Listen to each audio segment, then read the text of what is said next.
All right, well, welcome to the Triggered Podcast.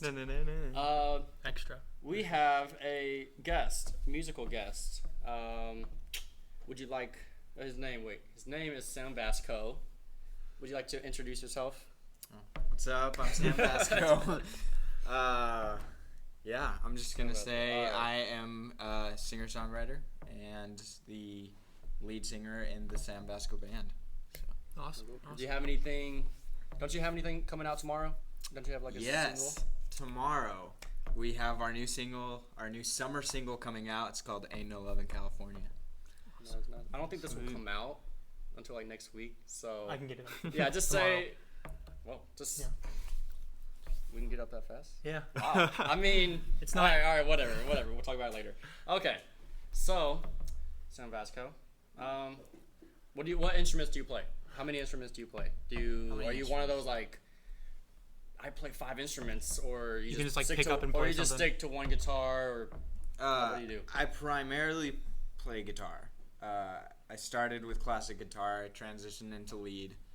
And then I did 2 years where I learned bass, so I play bass. I feel comfortable with it. On Ain't No Love in California, the acoustic guitar, electric guitar, we have uke and bass are the ones I did.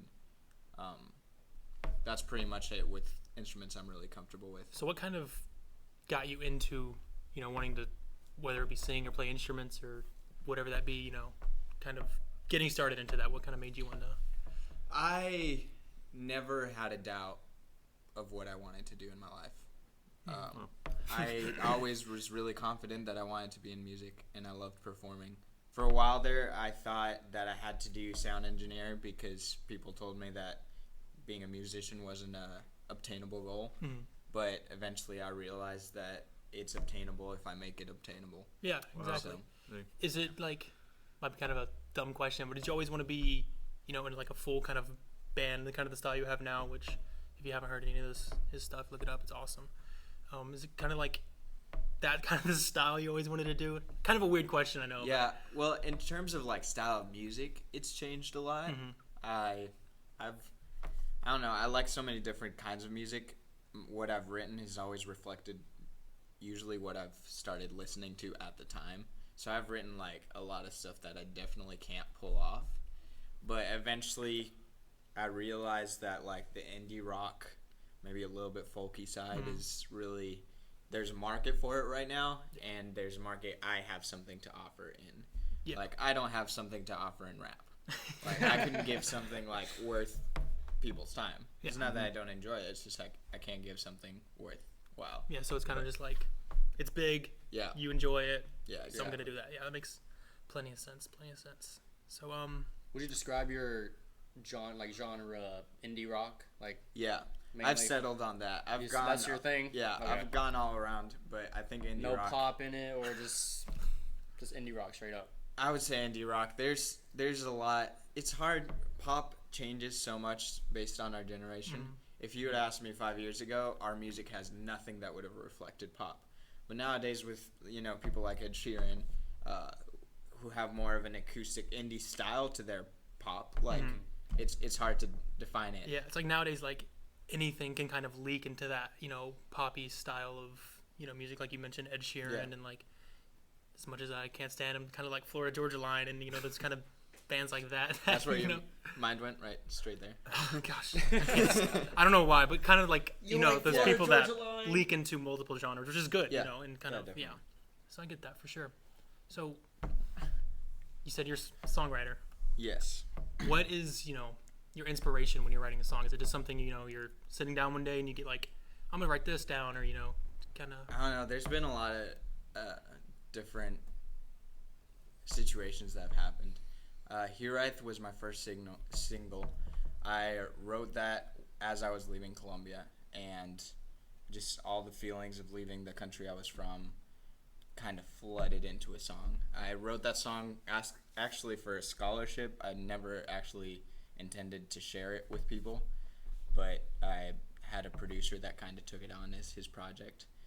Then for My Lighthouse, the track itself, My Lighthouse track, was took me about an hour to write. Wow. And I was just in Arkansas in a house living by myself, and I wrote a lot. And one night I was like, hey, this kind of feels right, and it just kind of happened. Passenger always talks about he says the best songs he ever wrote, Mike from Passenger, are the songs that took him the least amount of time. Mm-hmm. So that's how I kind of felt about that. Yeah, just kind of because I would assume so. I've never written a song or anything. It's kind of like, as corny as it sounds, kind of like your heart just kind of going into it really quick. Is that kind of what it is? And a lot of times, okay, so for like in 11 California, I sat down and literally just said, I want a song with the name of a state. Because I was like, that just seems cool to me. Yeah. Like, That's funny. and as I wrote it, I started realizing, oh, this is kind of turning into something that relates to my life. Mm-hmm. But I didn't really sit down with the intention of it doing that, you know? It just kind of worked its way into that, which, Yeah. in your experience, which I don't know how many songs you've written like in total, but is that something that usually happens? You're like, I'm gonna write kind of about a state, a song that has a state in the title, and then you just kind of find your way to Definitely. the entire thing. Definitely. A lot of times I'll go based on a moment or a feeling. So I wrote the song called Do Not Go Gentle, and it's based off of an old poem about, it's actually like super dramatic and sad, but it's about a son asking his dad to hang on to his life. His dad's ill with terminal cancer. So kind of the way I see it is like that poem, it just shows you a section of life, like a little scene, like a 5-minute scene you'd see on TV. Mm-hmm. But it has the ability to really make you feel like you're part of that one scene.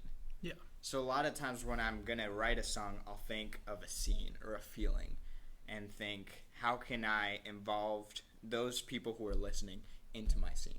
Yeah. So for my Lighthouse, I was like, this is the scene I have. It's a scene of me sitting on like the porch right by my lighthouse with like my elderly wife, and I'm elderly as well, and I'm like about to, pass on to the next life that follows. Yeah. And I was like, how can I get people to feel the feelings I'm feeling right there? Yeah. And so that's what I try to do.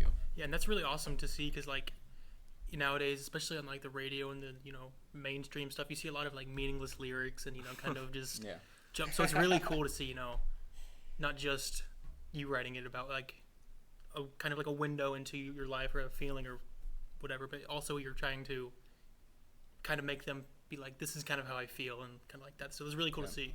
It's really cool to see for sure. It's like a 3 to 4 minute like window into like what you're feeling at the time when you wrote it or like what you're going through. Mm-hmm. It's pretty cool. Yeah, because like a lot of times, like I think we could all agree with this. Like, there's been songs that like you can be really down one day or like really excited one day and listen to a song. You're like, yeah, I totally get this. And when you're actually writing to like about a moment or a feeling or something, it really could help someone, through a certain moment or situation. So it's really cool to see. It's for sure, like, for sure. Yeah. So you said you're from Colombia? Yes. Colombia. So, like, did you move here recently or, like, as a child? What's your story behind that? Yeah, I was born and raised in Colombia. So I moved here when I was 18. Wow. And I moved here just to go to college. My dad's from Argentina, and my mom's from Michigan.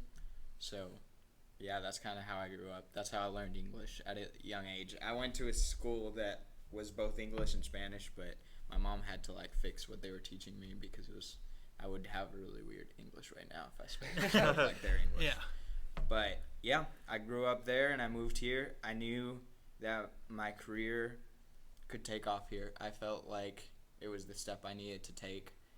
I needed, on the one hand, to have an education to kind of back it up, and on the other hand, have more opportunity. Mm-hmm. Live performance is not at its best in Colombia at this point. It's growing a lot, but especially for the genre that I feel like I have something to offer in, there wasn't many opportunities. Yeah. When you moved here, was that your first time? Have you been here before that? Or? I'd visited. Mm-hmm. I'd only visited for 2-month periods at the max. Wow. So it was definitely really different to Yeah, stay I'd and imagine. live here. Because, and especially in college, you hear people like, oh, I'm from Virginia and I moved to Texas and it's really hard and all that stuff. I can't imagine, like, an entirely different country. Colombia. Yeah. Yeah. I can't imagine, man. That's awesome, though. Especially, like you said before, it kind of helped you like write one of your songs, which is awesome. I think all of my Lighthouse really came out of the move from Columbia to here. I think the sense of like belonging and home is like a theme that's all throughout that album, and that comes from me realizing like I was leaving my home and like having to define, okay, well, if my home is in Columbia, I don't want to be homeless, you know. I need to find a home somewhere. So that's kind of the reason I put my Lighthouse together. The songs I did put on that album is because I felt like they all had to do with that same general theme. Yeah.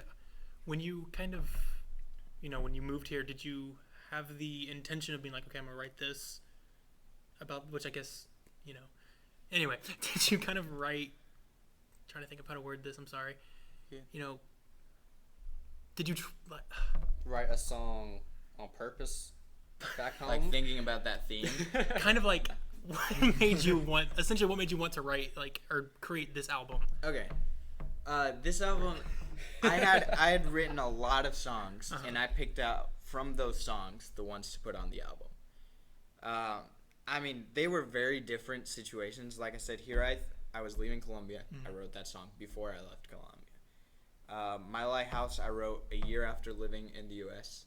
when I was feeling like I really just wanted a home and I was homesick and I was tired of, being here alone.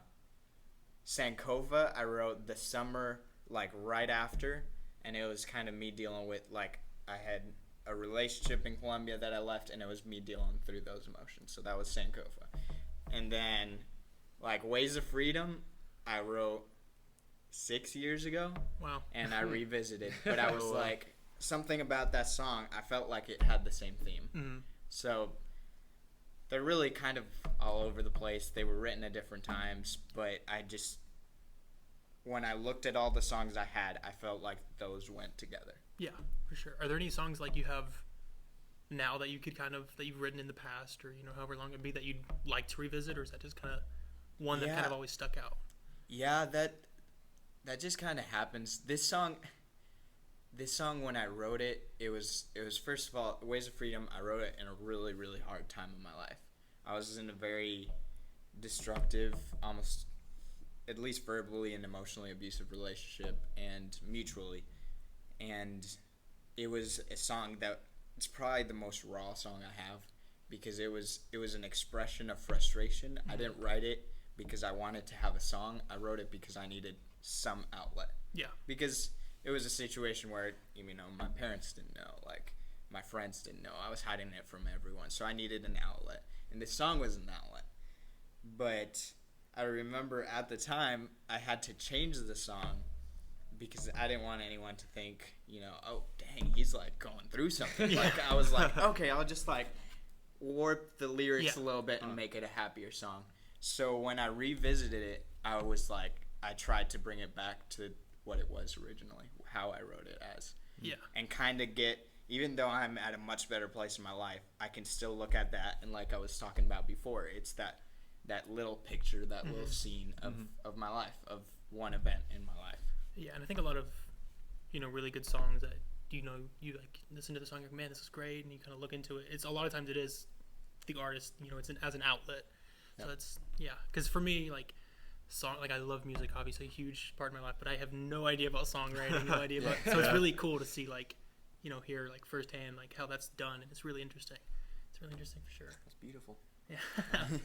How long did the album creation process, like, take? Not just necessarily writing, because you mentioned the song that you had written forever, but, like, recording and all that kind of stuff. I think once I put the songs together and I was like, I'm going to make an album, that whole process,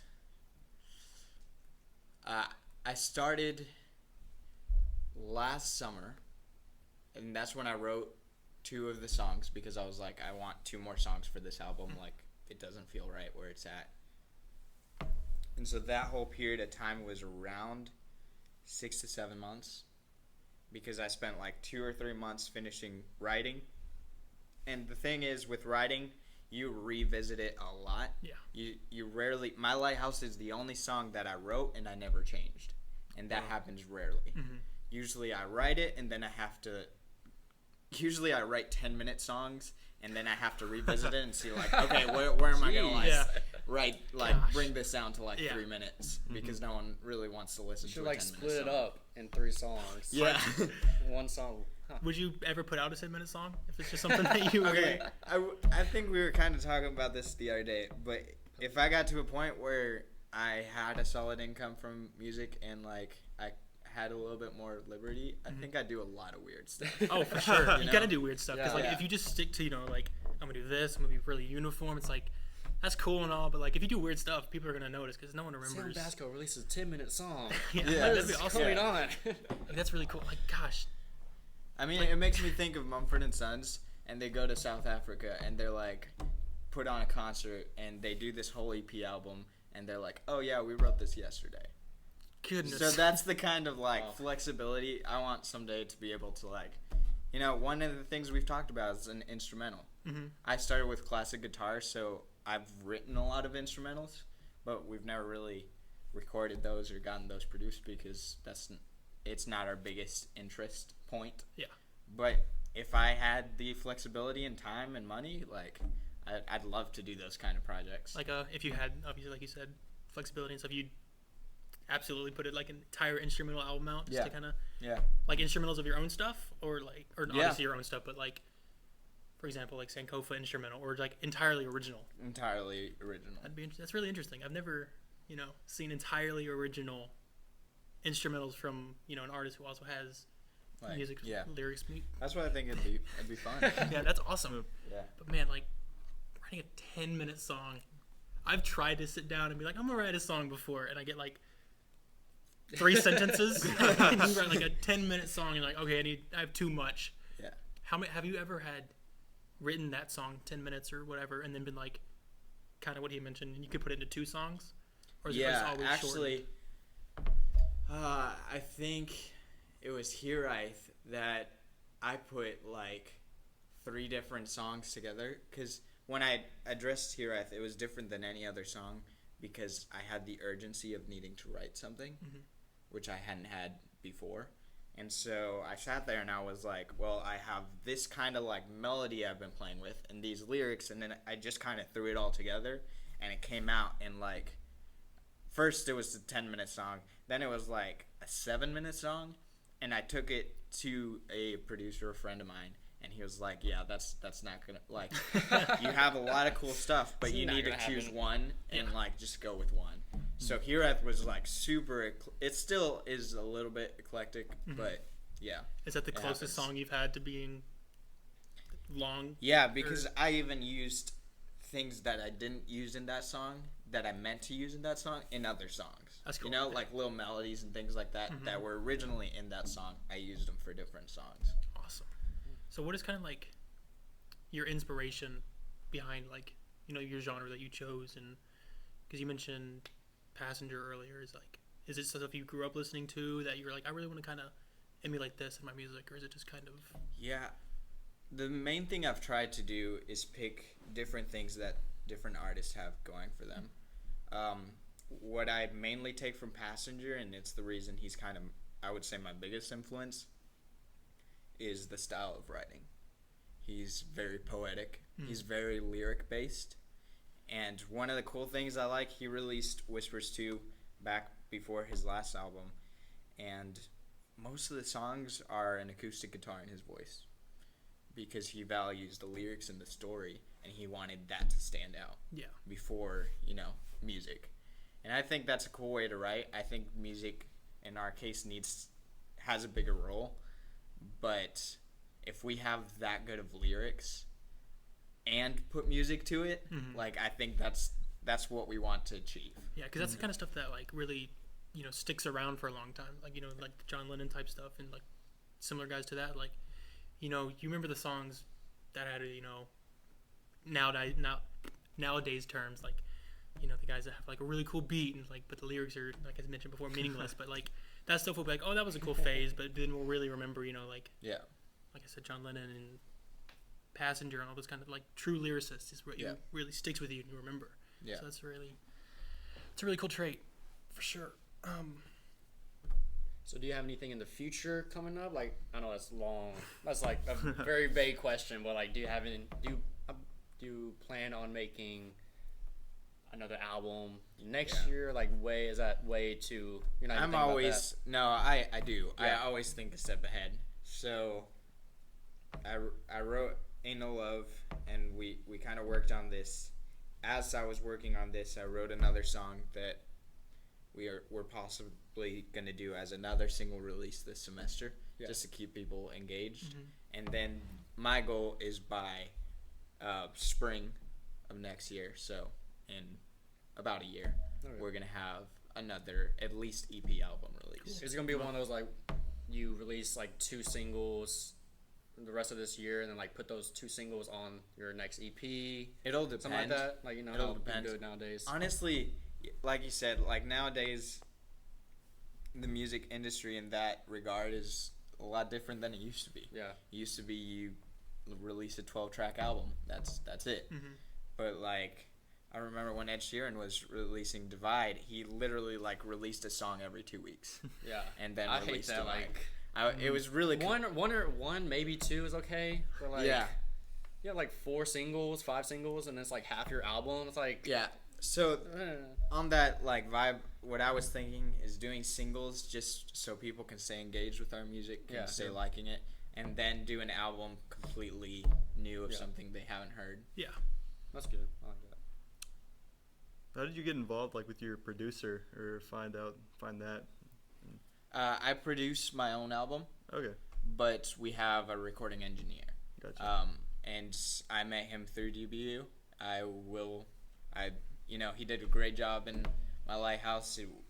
We had a really good connection in terms of vision. That's the main thing. He had a vision that was similar to mine, and we were able to work well together in that. In Colombia, I had a producer who was my mentor for a long time. I worked in a studio. I interned there. I'd been in worship with him for a long time. He was someone I was really close to. So he produced my first single for free. And Sweet. Went all the way and like had it mastered and all that. And he did a lot for me in that. That's awesome. So you said, you go to Dallas Baptist University. That's kind of random from Columbia. You know, it's like, I'll go to like a lot of international go to like UTA, UT Arlington, or A&M. Why Dallas Baptist? Yeah, why Dallas Like, Baptist? I'm from 40, That's very which random. is 30 minutes away, and I didn't hear about DBU until I was a junior in high school. So it's Yeah. really Why DBU? Yeah. Okay. Connections, just random. Interestingly enough, I came to Dallas not to go to DBU. I was going to Dallas Museum of Art. Dallas UMA, Institute. class of 2018. Yeah. Dallas Art Institute. Oh, okay. I got a scholarship there with Hiraeth. My intention was to go there. My brother went to DBU back in the day. He graduated with a degree in communications and lives in the Dallas area. So my thought process was, I don't want to go to DBU. My brother went there. Yeah.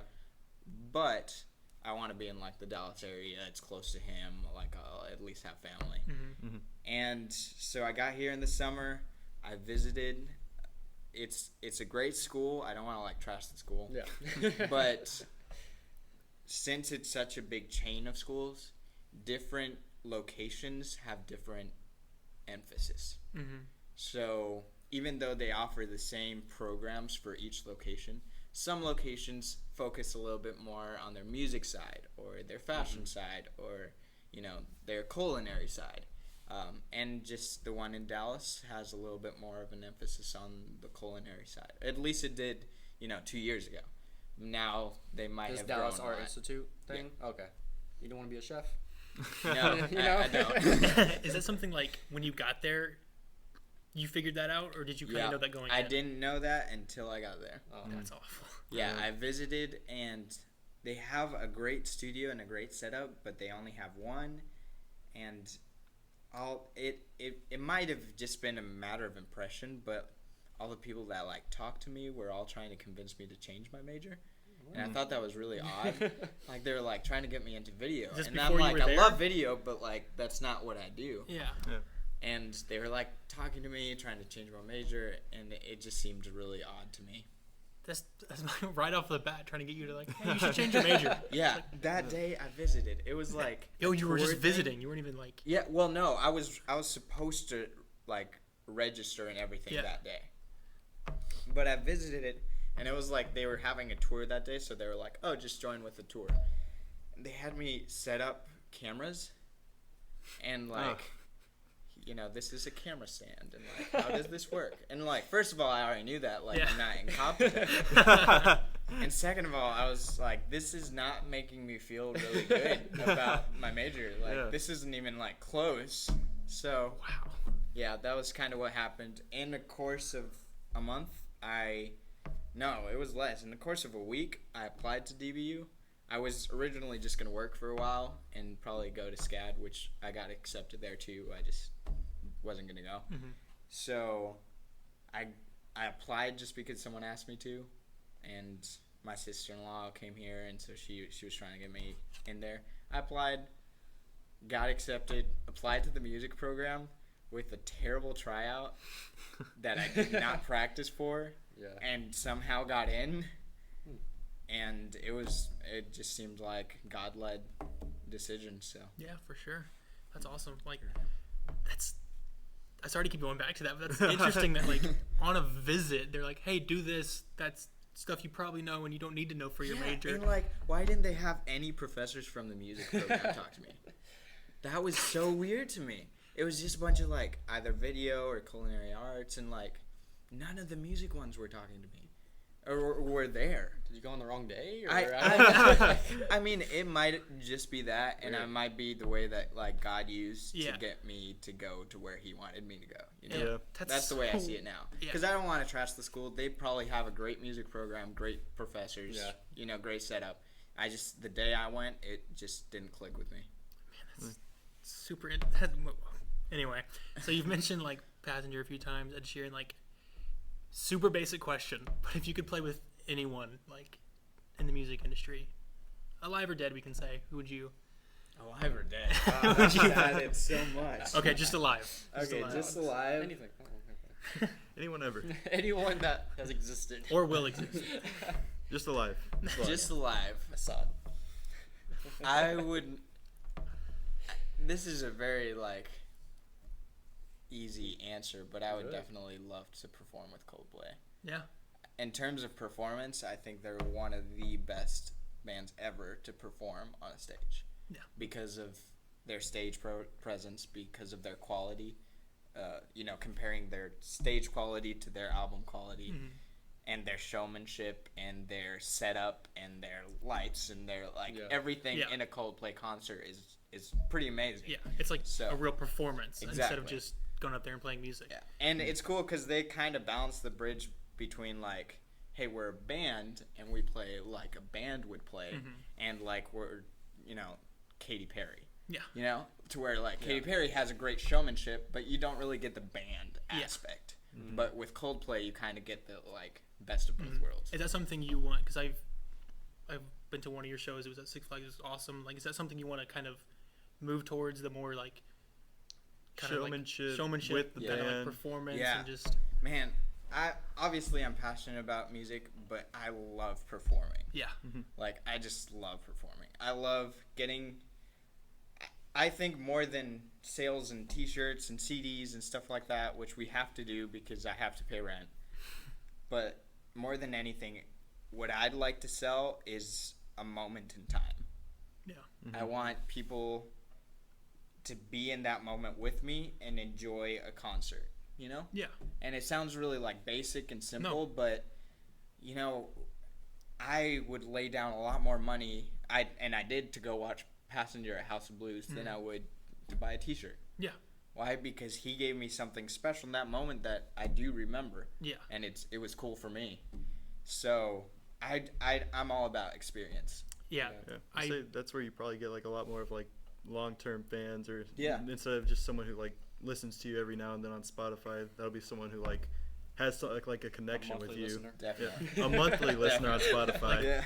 Yeah, like, because if you go to a concert and, it's someone you're kind of, iffy on, and then they put on, like, a great show, you're going to be like, I'm going to go to this concert, Yeah. more times in my life, and or the opposite, if, it's a guy you're again kind of iffy on or something, and he just goes up there and sits in a chair and plays his stuff. You're like, well, that was cool, but I mean, I could have just listened to this at home. But so like, it's been I've been studying so many things and studying artists and seeing how they do it, because on one hand there's like Coldplay, that it's like a whole show, but then on the other hand there's some artists that can go up there and like sit down and like talk to you. Like Johnny Cash had an ability to go and sit there and like everyone shuts up and like listens to what he has to he say. commanded like, And it was great, Yeah. and it was fun, and he'd have fun with the audience, and it was just like, but he wouldn't be like doing anything flashy. He would just kind of chill and like do his thing.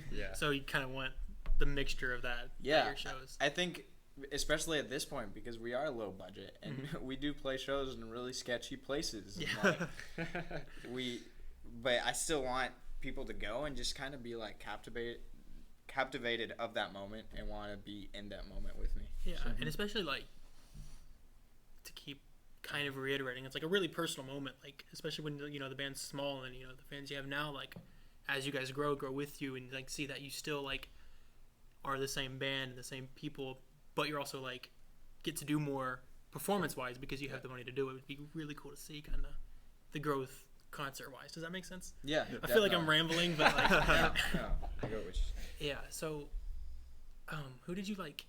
I may have asked this before. Sorry if I did. Who did you listen to growing up? Kind of. Yeah, you kind of asked it, and I kind of avoided it and just focused on passion. But I listen to a lot of different things. I have like stages of my life, like you say, like the teenager stages. But like I had like musical stages that were really like defined. But I have a big Latin influence, and I don't really get to talk about as much, but it was huge in my life. Like, I get on the bus and that's what's on the radio. I, get to school and that's what's playing. Every moment of my life was defined by a lot of Latin music, so that even unintentionally has a big influence. But I had a big punk rock stage. Me too. Rise Against is still one of my top bands ever. I used to listen to them like all day, every single day, Same. nonstop. They're still one of my favorites. I had a lot of throwback stages of classic rock, like 90s to early 2000s rock, and then I had like way throwback stages and like more of the. This also has to do with artists I wanted to imitate. So I looked at like Frank Sinatra, and I was like, dude, like this is honestly, looking at it now, he's like a short dude that's like cool, but like what but he gets on stage and you're like, dude, that's a man. Yeah. I want to be that guy. Like, holy crap. And so that's a big one. I would look at different musicians and want to imitate them. Elvis Presley was another one, and just kind of went through a lot of different stages in music, just like trying to get something out of the way they perform and the music they make. This is kind of a question for all of you guys, mentioning like what we listened to growing up. Did you guys go through like a ska phase at all? Define ska for everybody. I don't know how to explain it. It's weird. It's like I really don't know what that is. I don't know. I don't even know how to heard it explain once. Like, Ska. it's like Spell that. What? SKA. Does that mean anything? Yeah. It's I call it like the preteen version of punk rock. It's very much what it is. It's like It's like if 13-year-olds started making punk rock. But they could also play trumpet. But because they were in bands. Yeah, it's so weird. It was like kind of big for like a year, 2 years. Name someone who is like ska. Real Big Fish. No. REEL. I don't think I ever had a ska phase. I have no idea. I had a what's weirdly going on. big ska phase. He was listening to Lil Wayne. Yes. Yes. I had like I guess I'm the only one that had a ska phase. I was over there with Lil Wayne. We know, I don't know what David. you're talking about. We know. I was a weird kid. Okay. We know. Wait, so like in Colombia, was there any?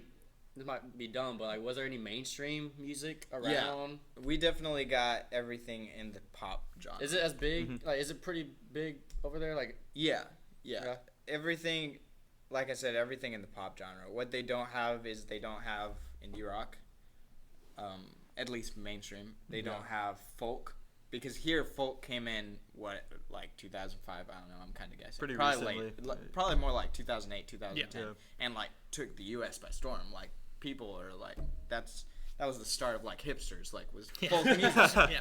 Like, folk definitely took away a big, following. But that in Colombia didn't really trickle down. But in general, mainstream pop, yeah, I would say yes. And we have our own kind of version of pop, so that too. Is there like a big artist over there that you kind of wish was kind of big over here? Does that make sense? Not anyone that like speaks English. Yeah. I mean, there's a lot of Spanish because I'm gonna get like a lot of hate on this. I'm not the biggest Shakira fan. I'm not either. I'm not either. I love what she. I love what she did for our country. Like I love that. That's awesome. Yeah. Okay. But like, it just clicked. Okay? Yeah. I'm talking. Look, I love that, but like I'm like okay. Okay. The voice thing. Doesn't really. But then there's other like, Carlos Vives that I'm like. Every song that comes on is his. I know that means nothing to you, but like every song that comes on, I'm like, yeah, let's go, and it like brings me. And it's Have you ever wanted to can't like really pick? Yeah. Have you ever wanted to like visit back to your Latin roots and like your own style of music, or do you feel like that's or like combined it with indie rock in any way, or? Yeah, I think if you just listen to our music without the perspective of Latin music, you might not think it influences our music, but it really does in a lot of ways. One of the things I was telling someone the other day is like the way I play the acoustic guitar is not the traditional way to play the acoustic guitar here. Right. The way I strum and the way I pick, I mean, that has to do also with like that I was classically trained, but I mean, I play in a way that reflects Latin music because I remember even playing at church and stuff like that. Like everyone I had to play for, they were always like, "No, I need like more Latin," and I was like, "Okay, I'm trying." I don't know. Wait. So Latin. A lot of the way I do things has that influence, and I think in the future we might try to integrate that even more with other instruments and like other elements of the songs. That's awesome. So, as of right now, like if we looked at your Spotify playlist, what are you listening to right now? What am I? Should we just go for it? Go for it. Spotify recently played artists. Because our last normal Oh, it's gonna be weird. Yeah, so good. You can, it's you do you, but like because we talked about this on the Shiloh has a podcast or not a podcast. He has a playlist Too. that is like what was it called the best songs of 2017 Oh, or yeah, something. yeah. I just grabbed his computer last podcast and read through it. And it was so I think it'd be interesting to see. But you know what everyone's listening to right now. So, Back from the Edge is James Arthur's new album. That's the Say You Won't Let Go, the song that's been played kind of mainstream here.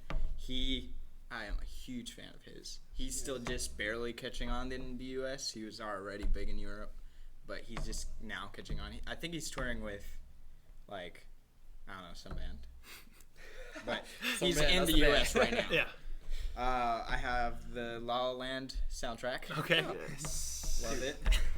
I have Young the Giant. I'm a huge Young the Giant fan, like huge fan. I have Lone Bellow. They're actually a relatively local band, but they're really good. I just saw them perform. I have Passenger, and then I have like my salsa mix that I just play with, and a lot of questionable rap. What would questionable rap? I have like Mac Miller. Okay. The Divine Feminine.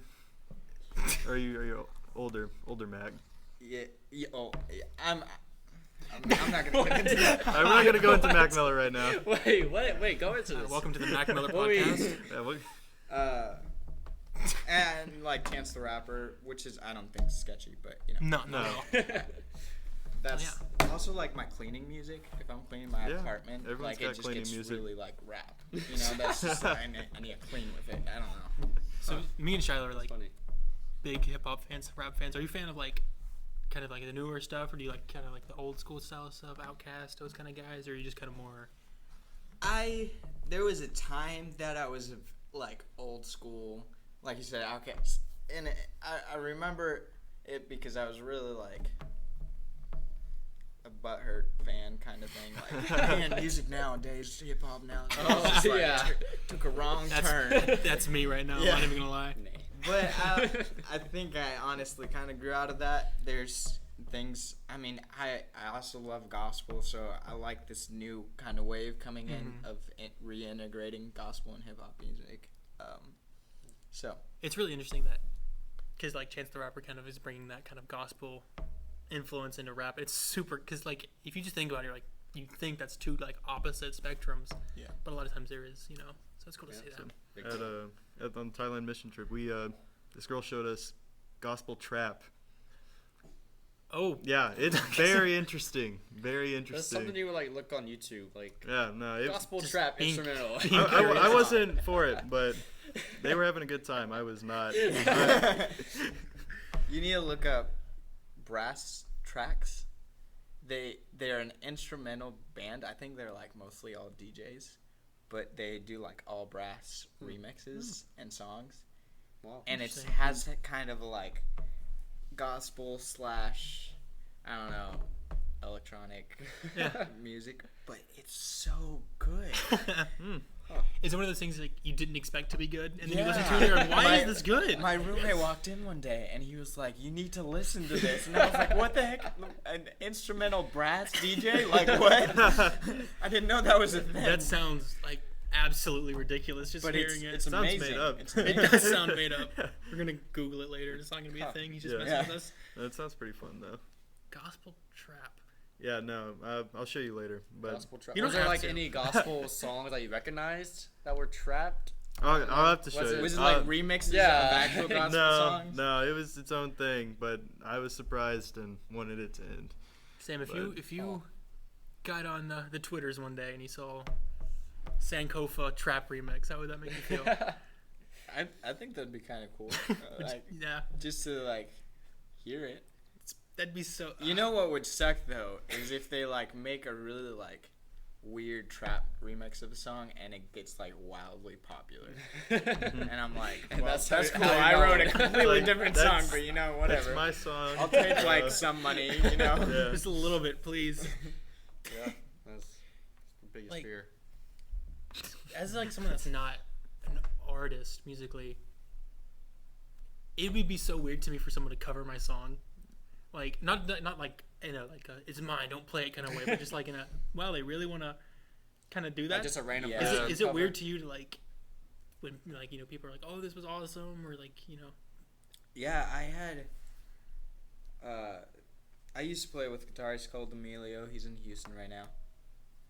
He always tells me like, yeah, dude, I showed it to my one friend and he like plays it all the time and like sings it at things, and like I've heard of other people that have been like, oh yeah, I played your song and this and that, or like I like to sing it, and it's weird. yeah. It honestly is weird. But the day I came okay with it, I remember the day. Remember the day. I was at someone's house June 15th at 12:30:01. and 12:30. Oh, what? what?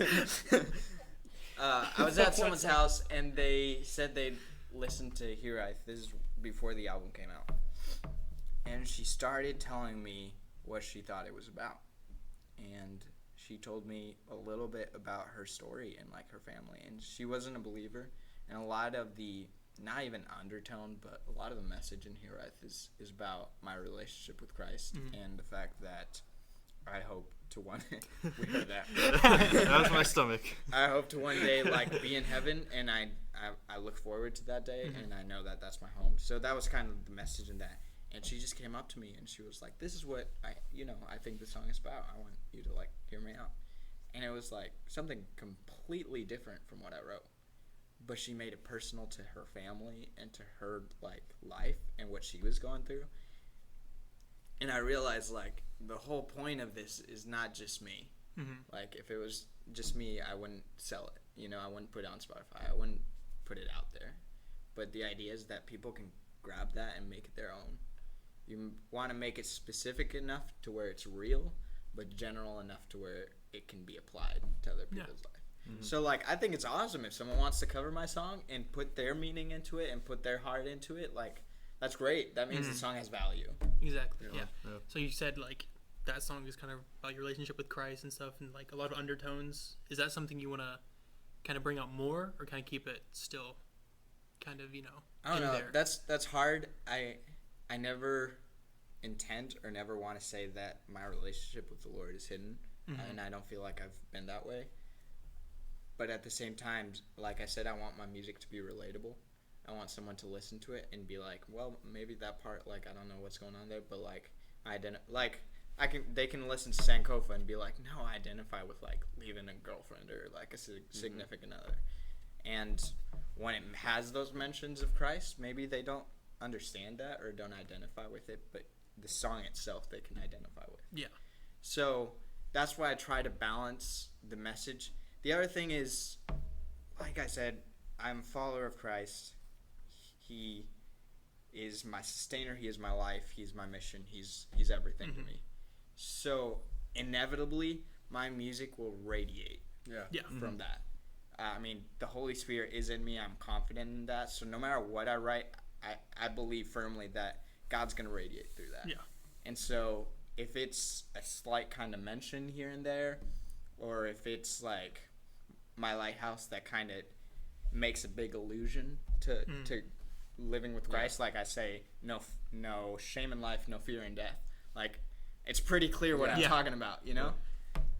I think God radiates through that. It's not like For you. sure. Like, I don't force focus it. Yeah. Christian music. Yeah, exactly. Which is like, Which is a big smart, like, topic. Yeah. Especially because it is very evident that you have a relationship with Christ. It is very evident. Just meeting you, met you 2 or 3 times.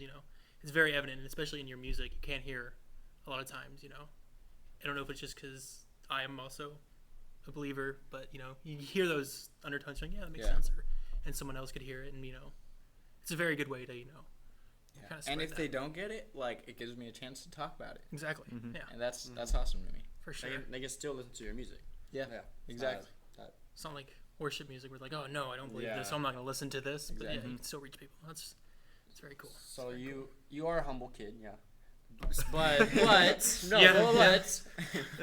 was there a lyric, like a set of lyrics, or like an instrumental you wrote or created that you're like, man, like I'm the best musician alive? Like this lyric, like, I don't know. Have you had that moment?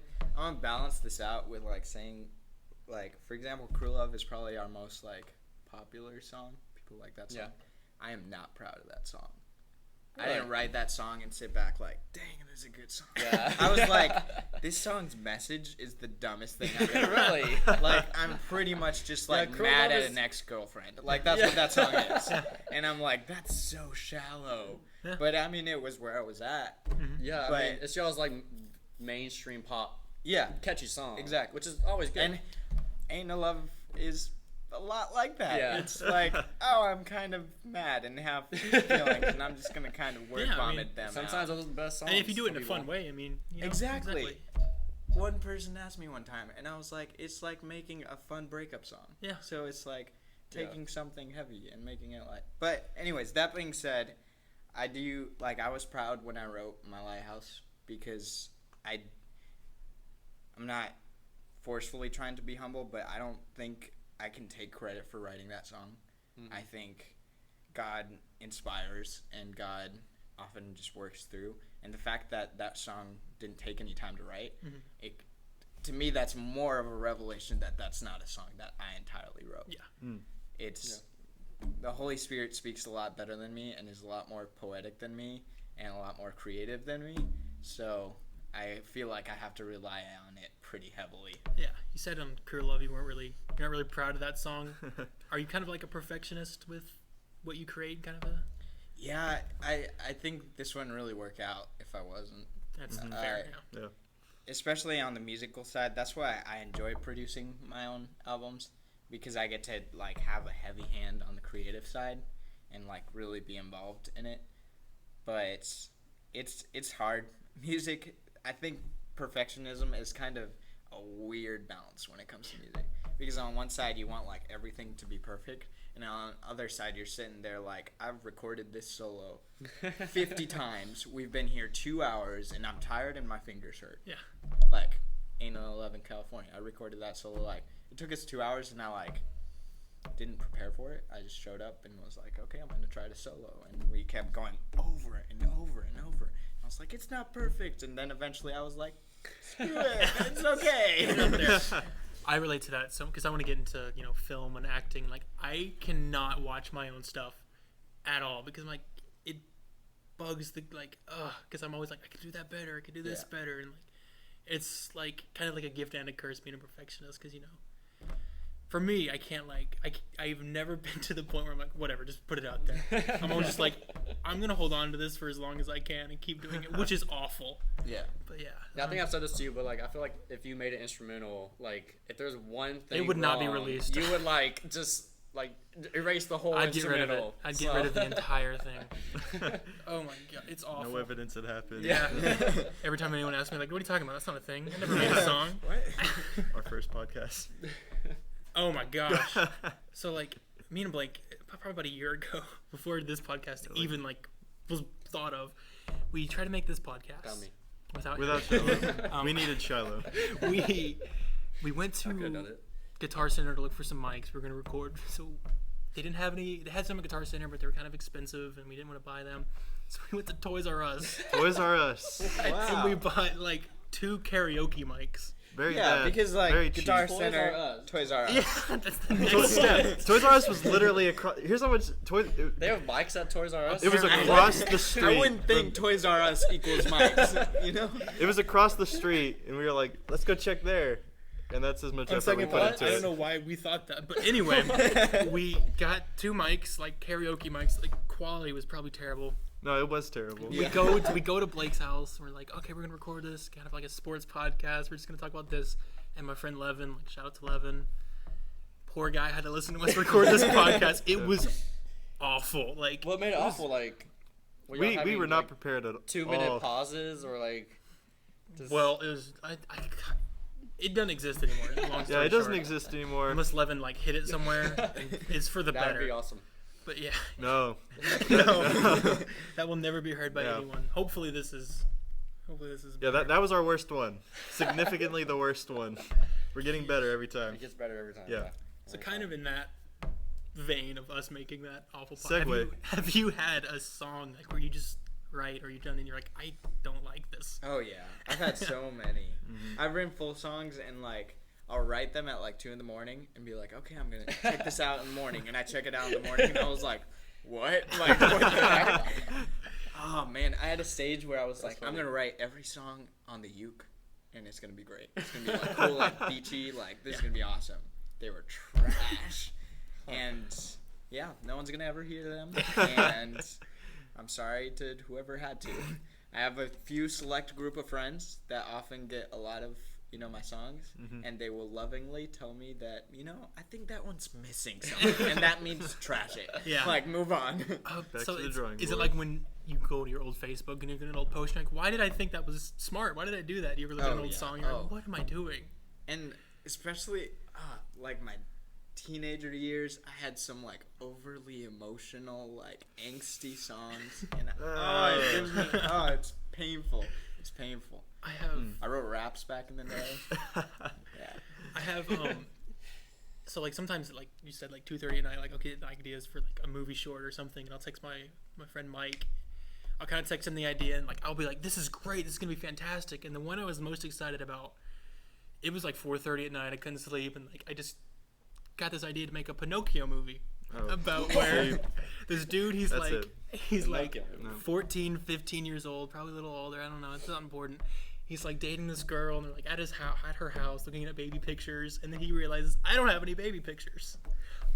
Long story short, he finds out he's Pinocchio. I don't know why I thought that was a good idea, but I thought it was Sounds like a fantastic. Pinocchio remake At or the something. time. Like Pinocchio It's 4. yeah, exactly. dramatic Pinocchio down sequel. the line.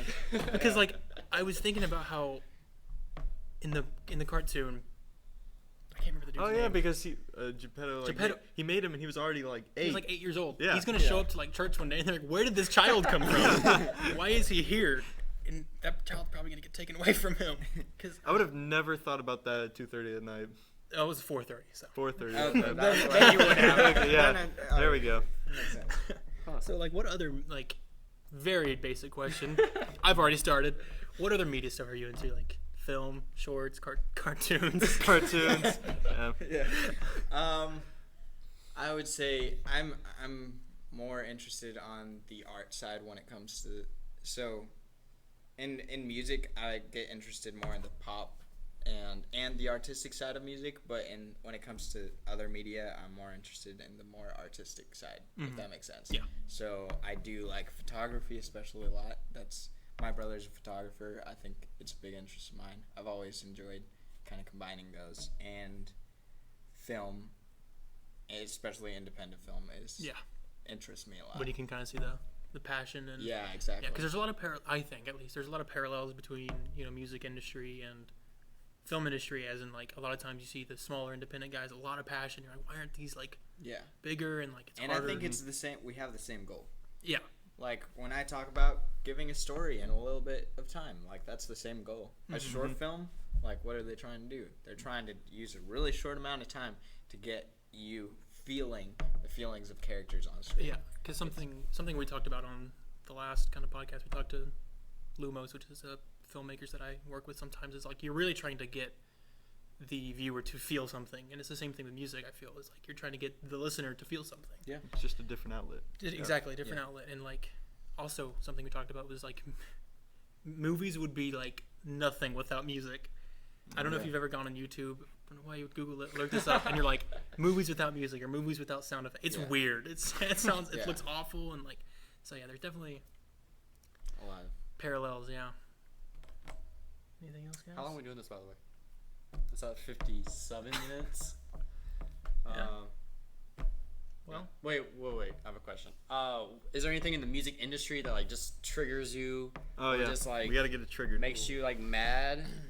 Like Besides here's your platform. all You can the just like go off. non-lyricists just go out off. there right Take now. as long as you need. Yeah. You have an artist that you just like, come on now, like write better music, or like Fire come 'em on, up. or I mean, or an industry that you just like, Just whatever in the music industry, just kind of. whatever that's Okay. frustrating. so I'm not gonna get into like artists because there's a lot. Yeah. Like there's a lot. Like, Oh, okay. but one thing I'm not a big fan of, and this is actually very different than most people in the music industry nowadays, but I'm not on board with the train of thought of like, no, we just need to go back to music how it was.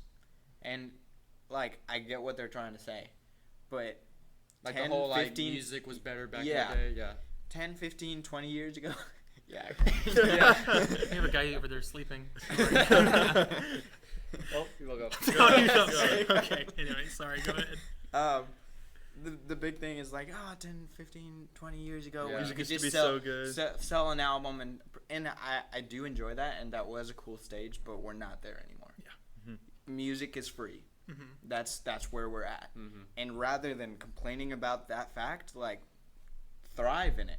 If music wasn't free, I would not be able to be on the platform I'm on. Mm. I wouldn't have music on Spotify or iTunes. Like my music wouldn't be even close to that. I would still be struggling. The industry would still be owned by a limited number of 3 or 4 corporations that own all of the music industry. And that I'm really hurt artists. very thankful that that's not the case. Yeah. Yeah. Like the last sure. 10 years, the music industry has very advanced. Like in this past 10 years, more than like the last 50 or 60. Yeah. Because like Oh, yeah. especially with streaming nowadays, Even it's in, like yeah. Even in like the last 3 years, it's Yeah. kind Yeah. of changed. And it's so much. difficult. It's Yeah. not easy. I'm very broke. Like it's Yeah. really hard to make revenue. Mm-hmm. But I'd rather find a new way to make revenue than try to change the industry and try to make a new Yeah. music platform that no one's going to listen to Yeah. and put a couple of famous artists on it and still no one listens to it. Yeah, and it's It I levels was the playing referencing field. something honestly. Yeah, specific, it's but, more fair. Like kind of like you were saying, it's more fair because when there's like you said these 4 or 5 companies that own all the music, it's bad for the artists because a lot of times they sign these deals and like get off this awful. yeah, and people percentage. don't Yeah. realize how much that Yeah. like if you look at music between the 20s and all the way to the 60s, what would happen, and this was very, very common, is African American artists would make really good songs, and it would be R&B songs mainly, or blues. Yeah. And then they'd have Elvis, or they'd have, whoever's the big white artist of the moment cover those songs. And I mean, Jeez. there's value to that. I mean, it's cool. Like, there's a cool aspect of that, of you get to see two different kinds of music and two different perspectives. But at the same time, like, that kind of screwed over a lot of artists. Yeah, and it's sad how regular that happened. Yeah. Like, the British invasion, I'm getting super, like, historical. Go for But, it, like, go for it was it. based on the fact that they saw all this R&B from African American artists, and they were like, dude, that's really cool. Let's make music like that. Yeah.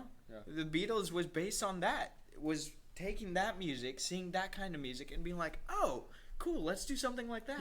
Yeah. And so the way I see it is, that's fine. There's nothing wrong with that. But it would be cool if those artists who really started that movement would get to be have a recognized Yeah, for we'll such. get a little bit, like, release their own stuff. Yeah. So But- that's kind of my rant. It's a little bit historical, but I just don't get on the train of, like, no, we just need to change it all. Yeah. I'm on the train of adapt. Yeah. This is where our culture's moving. Move with it. Because I feel like you could make a very good argument about it. Right now, it's kind of weird how it's changing, but it's changing for the better. Yeah. Because musicians, or just artists in general, a lot of times kind of got the short end of the stick on these contract deals, and like they get tiny percentages for doing all of the work. And Chance has talked about, like, I feel like like- Chance is like the movement, big, like a president of this movement. Yeah. I mean, Yeah. he hasn't like done like the grounds work, but like he kind of made it known. I mean, winning a Grammy As off an of, like, independent free, artist. like independent artist. Yeah. Oh yeah, no, definitely. I think Like- everybody's starting to notice, like, wow, I can make music too. Like, Yeah. to just put on SoundCloud and then just see what happens. because Yeah. and he talked about, like, Don't own your songs. like, you don't own the idea of your song, which is Yeah. weird. It's so, like, I can't even, like, fathom, like you write a song, you make a song, you do everything for the song, but it's not your song. You didn't Yeah. do it. It's their song. I had nothing to do with it, but Yeah. it's so strange. Like, and I think, kind of like I said before, it's for the better in the long run. Yeah. It'll be much for. You're gonna see a lot of talented people that didn't have that connection get a lot bigger, which I think is ultimately good, obviously. I also saw you get triggered last night when we were talking about like when you go into worship, like at church. Worship. Okay, Yeah. that's a Wait. whole, I want to like, hear this because worship. let's Sam get into it. This was fun. I Yeah. enjoyed this last night. Okay, we talked about, like, oh man, I'm gonna get on a lot of people's nerves, especially at DBU. This isn't DBU. This is the platform. Yeah. This is the Oh, triggered one of- platform. It's the Triggered podcast for a The reason. Triggered podcast. Okay, worship music is something I'm very passionate about, because if it's just music, like, I don't care if Nicki Minaj has trash music, because she can do whatever she wants to make whatever money she wants. Like, that doesn't affect me. I don't have to listen to her. I don't have to watch her. I'd rather not. But, like, when it comes to worship music, it makes it a little bit more personal for me, because that is a reflection of a relationship with the Lord. That is a reflection of our Creator. Like, that's, to me, held at the highest standard. So I say that to say I'm very passionate about worship music. Yeah. And I'm just gonna say the issue. I'm an old-timey person when it comes to worship music. I love hymns. I think content-wise, I think they're based on biblical truths, and they're a reflection of the emotions that come out of those biblical truths. Yeah. My main problem with worship music nowadays, like what I'd sum it up in, is we base ourselves on the emotion before we base ourselves on the biblical truth. Yeah. So it's more about the emotion that I'm feeling in worship rather than the biblical truth behind it. So compared to songs, you have the hymn, and hymns are always directed towards the Lord, and they're always stating truths about what he's done and who he is. And then you have a lot of modern worship that's saying, and this has its place, but I'll get to that. It's saying, I need you, I want you, I love you. And it uses the word I a lot. And my problem with that is, yes, that has its place. When I'm praying to God in private, and when I'm there in my room, like, I'm speaking to him in first person. So I'm saying, I want this, I need this. I'm talking to him because it's an expression of myself. But when you're in worship in a community, I think there's a lot more value in trashing what we want, what we need, trashing the fact that we want to feel good, and just saying, God, you are great. That in itself has so much more power than saying, please move in me. Is that just like a recent movement of like Christian worship songs? I think, honestly, since like 2000s. Yeah, later because I feel like 2000s. hymns have been around. Because my mom feels the same way about like worship songs. Like she loves hymns, and like she had them growing up, and like I feel like they were been around since forever. Like since the I think 90s were the first time like Christian worship songs started happening, where they had a beat, like started like mainstream-ish, you know. I don't know. So Contemporary stuff. I did it. The problem is when they saw contemporary, I think the main issue with that was they were like, oh, we want to make music that's like relevant. And I'm definitely on board with relevant music. But the thought process was, oh, let's not only make the music relevant, but let's make the lyrics a little bit more relevant. And if you make lyrics relevant, what is relevant in our culture? A self-centered culture. That's the world we live in. So if you try to make it relevant, even without meaning to, what you're doing is making self-centered worship. That's a really. I haven't heard that kind of take on that, but that's really interesting. And I kind of, definitely see where you're coming from with that for sure. Matthew, We have a guy over there sleeping. we have a person napping. Now he's not napping. Wake up. All right. Okay. You're good. Okay, so what else do we need? Okay, wait. So you kind of started a band here recently? Yes. Is that new? Explain all that. Since I've been in Dallas, it's kind of been my biggest struggle is having a band. Yeah. I'm more interested in doing this with a group of friends than doing it by myself. And honestly, it's very exhausting to do it by yourself. So I've just always been interested. And like I said, performance is a big deal for me. And you can't really perform yourself. Like you can, and it can be great. But at some point, you need a band. And so, I made connections with Matt, and he started drumming for me on a show that I like asked him like last minute, and he was a friend. I didn't know him at the time, but a friend of mine did. It was kind of a weird situation, but I was like, hey, we're playing at Six Flags. Do you want to like play for us? And he was like, okay, I don't know the set list. And I was like, cool, that's chill. Like, we'll figure it out. I remember that in that show, me and my electric guitarist at the time just kind of went off, and we started doing like John Mayer or something like that that we hadn't practiced. And I just like looked back at Matt, and he was like, okay, well, I'll just like play whatever. And then I was like, okay, he's probably gonna stick around. And after that show, he was like, I couldn't hear anything the entire time. It was so funny. So the band has just been something we've been putting together. My big struggle is I want to find people that have the same goal and passion as I do.